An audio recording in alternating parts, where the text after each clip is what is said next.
लगातार अपनी गिरफ्त मजबूत करता जा रहा है। पाकिस्तान ने पहले बंदूक दी यूथ को, उसमें कामयाब नहीं हुआ, तो अब नार्को टेररिज्म फैला रहा है और नार्को टेररिज्म से कहीं ना कहीं वो हमारी आने वाली नस्ल को तबाह करना चाहता है। और ये हमारी नैतिक जिम्मेदारी बनती है, हमारी रिस्पॉन्सिबिलिटी बनती है कि इस पाकिस्तान के साजिश को कहीं ना कहीं मुंहतोड़ जवाब दिया जाए। इसमें स्कूल्स के टीचर्स हो, फिर पेरेंट्स हो और समाज के लोग, इन सब की मॉरल रिस्पॉन्सिबिलिटी बनती है कि हम अपने माशरे को, अपनी यंग पीढ़ी को कैसे बचाएं। क्यों जी बिल्कुल। और जैसे कुपवारा की अगर विनोद जी हम बात करें, पहले ये गेटवे ऑफ मिलिटेंसी के नाम से जाना जाता था, अब गेटवे ऑफ ड्रग्स के नाम से जाना जाता है, क्योंकि इतने ज्यादा युवा हैं वहां के जो नशे में मुलव्विस हैं और बहुत ज्यादा जरूरत इसकी भी हो जाती है कि पेरेंट्स जिम्मेदारी उठाएं। पेरेंट्स को पल पल की एक्टिविटी का पता होना चाहिए बच्चे का, और ये जहर घोलने की कुछ शरारती तत्व जो कोशिश करते हैं लगातार, उन पर भी कड़ी कार्रवाई होनी चाहिए। पर शुरुआत जो है वो स्कूल से ही होनी चाहिए, और स्कूल से जो शुरुआत की है कुपवारा से की है। हालांकि हो सकता है कुछ ही समय के बाद तमाम जम्मू कश्मीर के जितने भी स्कूल्स हैं उसमें ये अनिवार्य कर दिया जाए, और कुपवारा से शुरुआत हुई है। हर स्कूल में जब अनिवार्य हो जाएगा तो बहुत बड़ा चेंज आ सकता है। विनोद जी बिल्कुल प्रियंका, आपने ठीक कहा कि कुपवाड़ा से ये आगाज किया गया है। कुपवाड़ा के चीफ एजुकेशन ऑफिसर्स ने हाई स्कूल और हायर सेकेंडरी स्कूल के प्रिंसिपल्स को हिदायतें जारी कर दी हैं कि कोई भी बच्चा दाखिला लेता है तो उसके पेरेंट्स से हल्फनामा, जिसको एफिडेविट कहते हैं हम, हल्फनामा लिया जाए कि मेरा बेटा नशा नहीं करेगा। एक इनिशिएटिव पूरे देश में नायाब तरीके का इनिशिएटिव, और वहां से शुरू हुआ है, कुपवाड़ा से शुरू हुआ है, जहां को कहा जाता है गेटवे ऑफ टेररिज्म कहा जाता था, वहां से ये शुरू किया गया। तो कहीं ना कहीं सभी को इसको ऑप्ट करना चाहिए, और हो सकता है अगले एकेडमिक सेक्शन में कहीं ना कहीं सारे स्कूलों के लिए अनिवार्य हो जाएगा, जो हाई स्कूल है, हायर सेकेंडरी स्कूल है। तो कहीं ना कहीं बड़ा इनिशिएटिव है। बिल्कुल, इस इनिशिएटिव को लेकर ज्यादा जानकारी लेंगे। हमारे साथ ज्वाइन कर चुके हैं कश्मीर से सनम एजाज। सनम, बताइएगा, कुपवारा से इसकी शुरुआत हुई है, और क्या ये तमाम स्कूल्स में, हाई स्कूल्स की बात करें या हायर सेकेंडरी स्कूल्स में, उसके लिए कंपल्सरी है?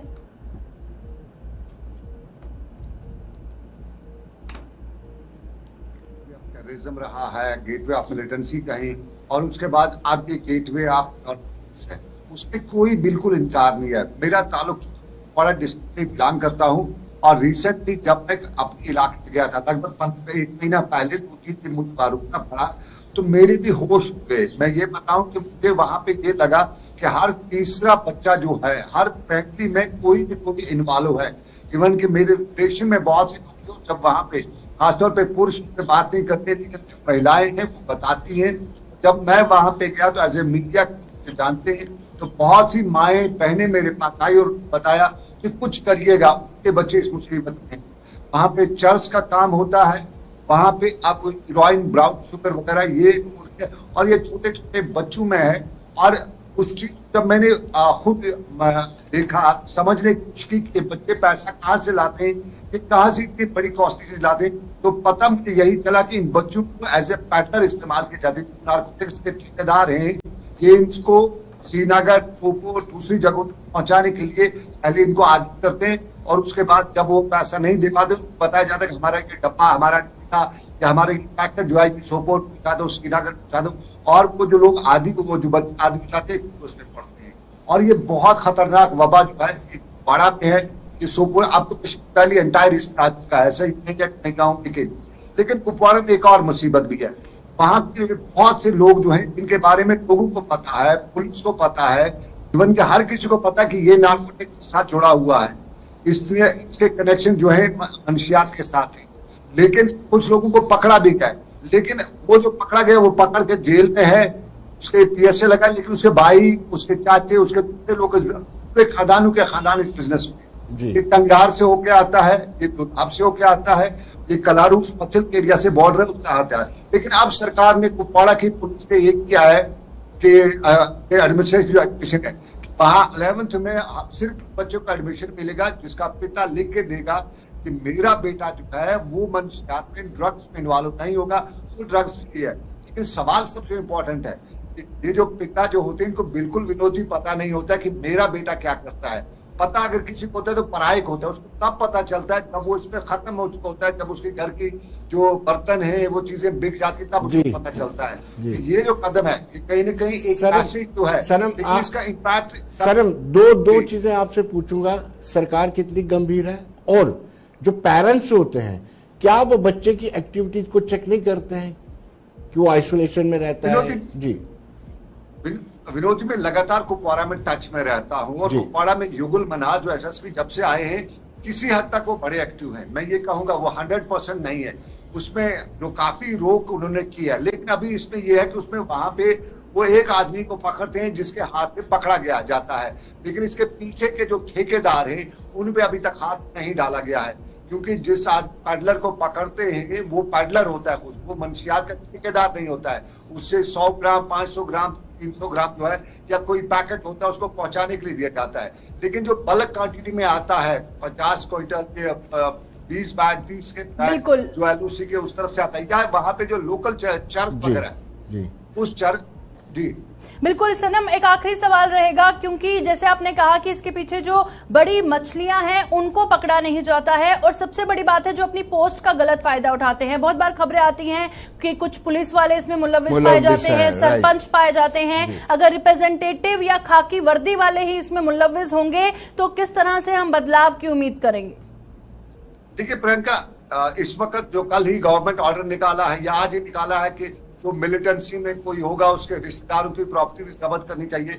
मिलिटेंसी कोई बड़ा खतरा नहीं है, मिलिटेंट की गोली से एक आदमी मरता है। सबसे खतरा जो इस वक्त है वो नार्कोटिक्स का है, और कुपवाड़ा में पुलिस या एडमिनिस्ट्रेशन जम्मू कश्मीर की है, अगर वो यही काम करे कि तो मंशियात में जिसको पकड़ा गया है, जिसको गिरफ्तार किया गया है, उसकी जिसने करोड़ों की जो प्रॉपर्टी उसे बनाई, अगर उसको जब्त किया जाता है, उसको सील किया जाता है, तो तब कहीं बात बन सकती है। और एक दिलचस्प कहानी ये है कि जहां आपने पुलिस की बात की, हमारी खाकी में बहुत ऐसी काली बेड़े हैं जो कहीं न कहीं इसको सपोर्ट करती हैं। बहुत से लोगों के बारे में मुझे कुपवाड़ा में बताया गया कि उनके शहरों में मकान अधिकारियों के, सरकार के, उनको भी नार्कोटिक्स वालों ने उनकी ईंट है, उनका सीमेंट है, उनकी बाजरी पहुंचाई।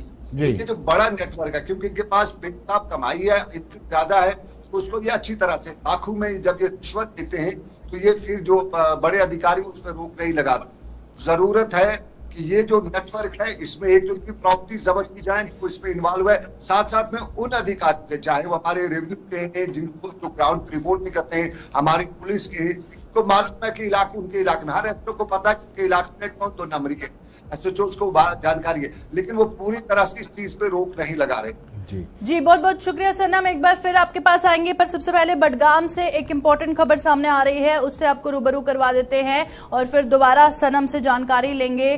सबसे पहले आपको बता दें कि जिस तरह से खबर सामने आई कल रात बडगाम से कि वहां पर कुछ वार्निंग शॉट्स पुलिस ने किए हवा में, और क्या उसका रीजन बताया जा रहा है कि एक वैगनार में 2 लोग सवार थे और जब पुलिस ने उन्हें रोकने की कोशिश की उन्होंने वहां से भागने की कोशिश की। जब वार्निंग दी गई तब भी वो नहीं रुके, तो जो air shots as a warning shot police ने किए उसकी तस्वीरें सबसे पहले आपको स्क्रीन पर दिखा देते हैं। बडगाम से क्या है पूरा मामला जानेंगे, पर सबसे पहले आपको बता दें कि कल जिस तरह से कोर्ट कॉम्प्लेक्स बडगाम के पास का ये वाकया है, जहां पर रात के दौरान पेट्रोलिंग हो रहा था और पुलिस पार्टी ने एक वैगनार को स्पॉट किया, जो एक वैगनार पार्क की हुई थी साइड पर, और कुछ सस्पिशियस एक्टिविटी वहां पर देखी गई।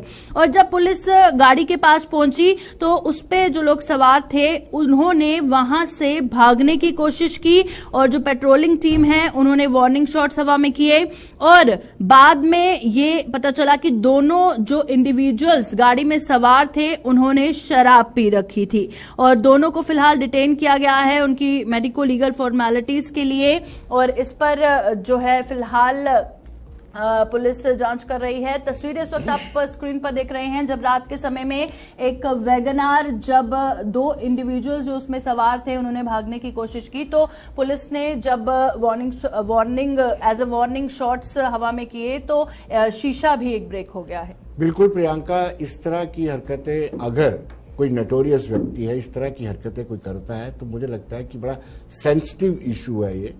कश्मीर में हम सब जानते हैं कोई भी डिस्ट्रिक्ट ऐसा नहीं है जहाँ पे मिलिटेंसी नहीं है, टेररिज्म नहीं है। तो ऐसे में अगर कुछ लोग इस तरह से वैगनर लेकर के ड्रिंक करते हैं और फिर नाका तोड़ते हैं, तो कहीं ना कहीं जो सिक्योरिटी फोर्सेस हैं, जो पुलिस वाले वहां पर तैनात हैं, उनको डाउट होगा और स्वाभाविक सी बात है वो फायरिंग भी करेंगे, अलर्ट भी करेंगे और उनको डिटेन भी करेंगे। बिल्कुल। और कश्मीर जहां पर काफी सेंसिटिव माहौल है, वहां पर अगर कोई भागने की कोशिश करेगा तो जाहिर तौर पर माहौल और ज्यादा क्रिटिकल हो सकता है। अगर उसने कुछ नहीं भी किया होगा फिर भी वो भागने की कोशिश करेगा तो सीधा सीधा जो शक है वो जाएगा कि हो सकता है ये किसी वारदात को अंजाम देने जा रहा हो। हाँ बिल्कुल प्रियंका, देखिए रिसेंटली G20 का हमने सफल आयोजन किया और सफल आयोजन के बाद इस तरह की जब वारदातें होती हैं तो ये सिक्योरिटी या जो पुलिस वाले होते हैं उनके लिए एक खतरे का संकेत होता है।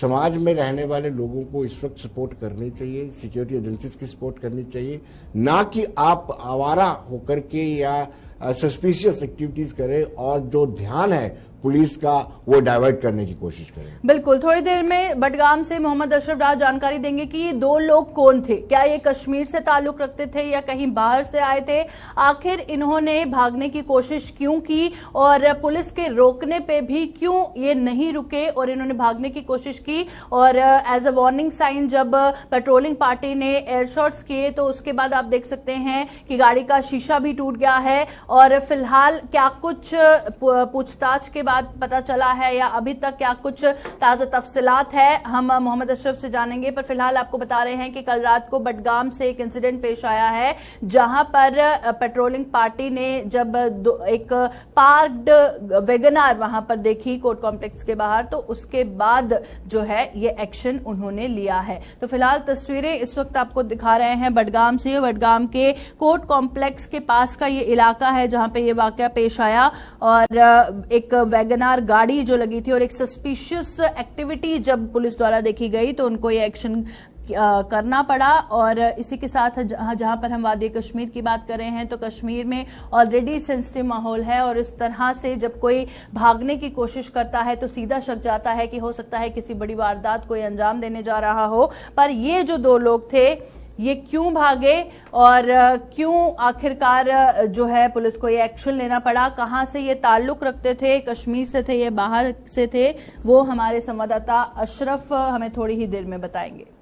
बिल्कुल प्रियंका, आपने ठीक कहा कि वहाँ का वातावरण जो है, वहाँ का माहौल जो है अलाउ नहीं करता है कि आप कोई सस्पिशियस एक्टिविटीज करें। आप एक किनारे में किसी गाड़ी को पार्क करके आप वहाँ पे बैठे रहे और फिर आपको अगर अलर्ट किया जाता है, आपको कहा जाता है कि आप रुकिए, तो आप नाका तोड़कर भागने का प्रयास करें। खासतौर पर श्रीनगर जैसे जिले में अगर ऐसा कुछ होता है तो डेफिनेटली पुलिस को एक्शन करना पड़ता है। और पुलिस ने हालांकि पहले हवा में फायरिंग की है और एक बुलेट जरूर गाड़ी को लगी है, तो ये कहीं ना कहीं अगर वो भागते नहीं रुक जाते तो ये कुछ नहीं होता। लेकिन उन्होंने भागने का प्रयास किया, उनको डिटेन कर लिया गया है और उनसे पूछताछ की जा रही है कि आप कहाँ से ताल्लुक रखते हैं, क्या आपकी मंशा थी।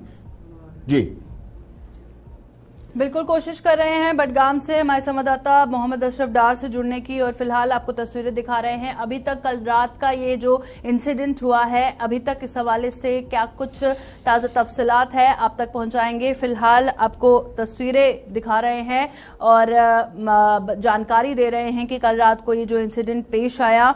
और हालांकि अगर बात करें वहां के माहौल की और इस तरह से दो लोगों का जिन्होंने शराब पी हुई थी इस तरह से पाए जाना काफी हैरान कर देने वाला है। और उसके बाद क्या मंसूबे थे उनके, क्या मंशा थी उनकी जो उन्होंने वहां से भागने की कोशिश की, इस बारे में जानकारी लेंगे और फिलहाल आपको तस्वीरें दिखा रहे हैं।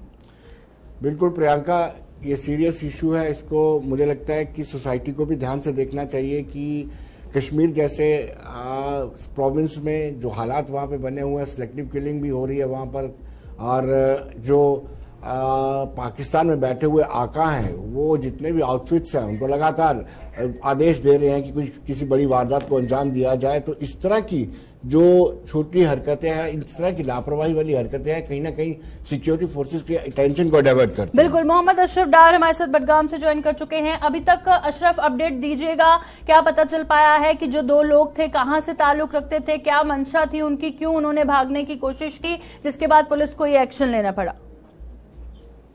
अगर जहाँ तक हम कल इस एपिसोड के बारे में बात करते हैं तो ये बडगाम का कोर्ट रोड एरिया का जहाँ पर दो बंदे जो है वो वैगनार गाड़ी में होते हैं और कहा जा रहा है कि दोनों जो है शराब यानी उन्होंने ड्रिंक की थी, तो वो एक जगह पर बैठे हुए थे। तो ऐसे ही पुलिस वहां से गुजर रही थी, बडगाम पुलिस, तो उनको लगा इस गाड़ी में कुछ लोग हैं, तो उन्होंने उनको रोकने की कोशिश की और साथ उनको बुलाने की कोशिश की। जैसे उनको वो जो शराब पिए हुए दो लड़के थे तो उन्होंने गाड़ी से छलांग मारी, उसके बाद वो भाग निकले और पुलिस से जो हवा में कुछ राउंड भी फायर किए और कहा यह जा रहा है कि दोनों को शायद वो डर गए थे, तभी वो वहां से भाग गए थे। उनको कुछ अंदर चोटें भी लगी हुई है, फिलहाल उनका ट्रीटमेंट जो है चल रहा है।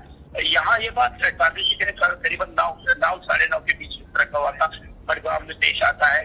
बडगाम का जो कोर्ट रोड है वहां पर ये पेश वाक़ा था, जिसमें 2 बंदे जो कि दिल्ली नंबर की गाड़ी होती है, वैगनार गाड़ी, जिसका नंबर में यहाँ पर दुर्बत CL1CL9041 ये गाड़ी है वैगनार गाड़ी, जिसमें ये 2 बंदे हैं। एक तो कहा जा रहा है कि दिल्ली का रहने वाला है और दूसरा जो बंदा है वो कश्मीर के बडगाम के ही आरिदार इलाके का रहने वाला बंदा है। तो दोनों जो है।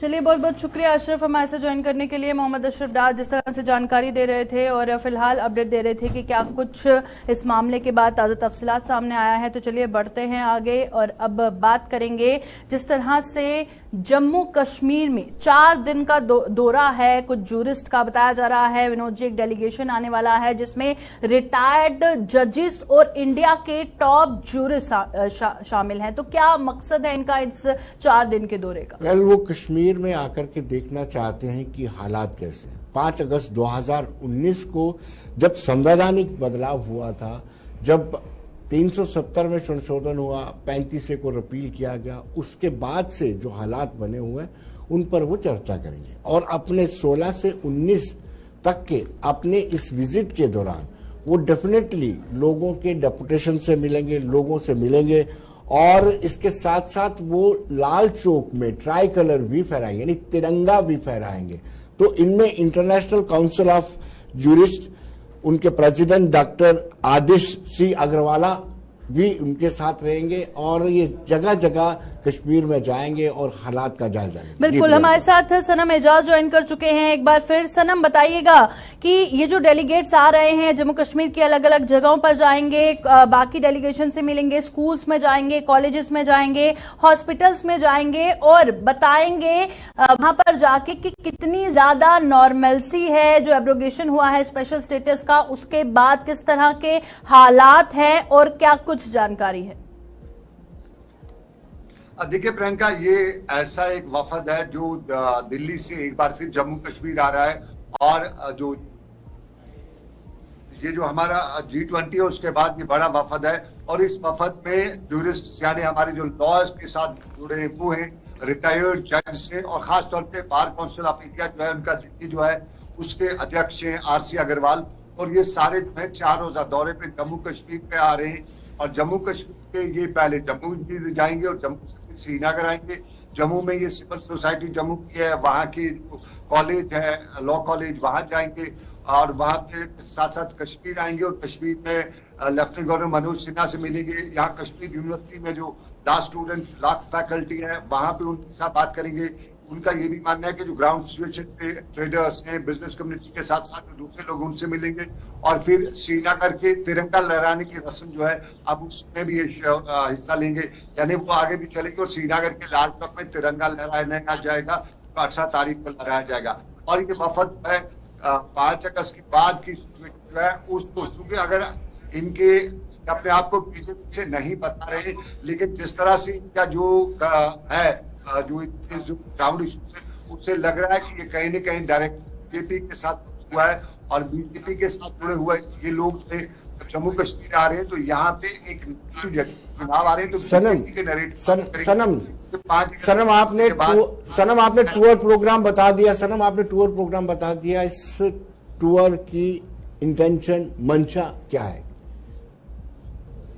क्या लगता है? टूर की मंशा एक तो यह है कि एक तो जो इंटरनेशनल लेवल पे इसका कश्मीर को फोकस कराना है कि ये पूरी तरह से इंडिया के साथ मर्ज हुआ है, वो चीज इनका है। दूसरा ये है कि एक तरह से बीजेपी, जिस तरह यहाँ पे लोगों से बात की, मैंने सुबह से कुछ पत्रकारों से बात की, उनका या कुछ लॉ नोइंग जो लॉयर फैकल्टी के लोगों से बात की, इनका जानना है कि कुछ की उनका यही कहना है कि ये कोई ये रिटायर्ड जज से, ये लॉयर से, और चूंकि लॉयर्स और जो होते हैं वकील होते हैं ये सिर्फ ये पॉलिटिक्स के साथ डायरेक्टली इनडायरेक्टली वास्ता होते हैं, तो ये भी एक पॉलिटिकल ही मिशन है और इस मिशन के दौरान ज्यादातर फोकस जो रहेगा वो पॉलिटिक्स रहेगा। और उस पॉलिटिक्स में देश की राजनीति के साथ साथ कहीं न कहीं एक पॉलिटिकल पार्टी को फायदा देने की कोशिश की जी। सनम, ये राजनीति से प्रेरित है, ये दौरा राजनीति से प्रेरित है, आप ऐसा बोल रहे हैं? यही मान रहे जी। मैं यहाँ के वकीलों की बात कर रहा हूँ, यहाँ के जो कुछ पॉलिटिकल पार्टीज के नेता जो हैं उनसे मेरी बात की, उनका कहना कि ये प्रेरित जो है ये पॉलिटिकल एजेंडा को लेके हैं। इसमें उनके शब्दों के मुताबिक तिरंगा लहराना तो अलग सी बात है, लेकिन उसके साथ साथ कहीं न कहीं किसी पॉलिटिकल पार्टी को फायदा दिलाने की कोशिश। बार एसोसिएशन की क्या राय है?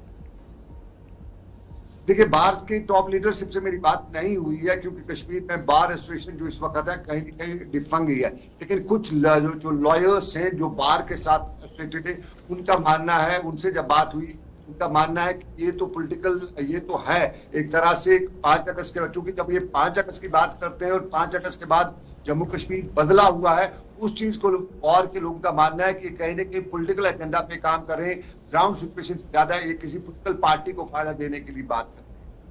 चलिए, बहुत बहुत शुक्रिया सनम हमारे साथ ज्वाइन करने के लिए। सनम एजाज हमारे साथ ज्वाइन किए हुए थे।